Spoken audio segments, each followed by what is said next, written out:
தெய்வம் இருப்பது எங்கே, அது எங்கே, வேறெங்கே? ஒரு பைசனோ ஒரு எலிஃபண்டோ கறி சாப்பிடுறது இல்ல.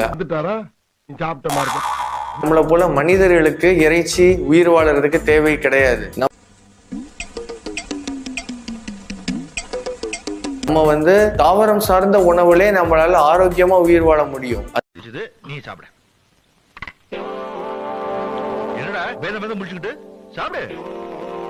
என்னடா இந்த கிளாஸ்ல தண்ணிக்கு போயில பூச்சி மருந்து பால்டா இருந்தா கொடுப்பா. ஓ சோத்தை தின்னு சாகுற போல அதை குடிச்சே செத்துற. ஒரு சிங்கத்துக்கு இறைச்சி சாப்பிடுறது தேவை. அது நானும் வெஜிடேரியனாவே மாறிடுறேன். ஓ இதான் செடியா, நல்லா டேஸ்டா தான் இருக்குது. நீ அட்வைஸ் மட்டும் பண்ணாதடா.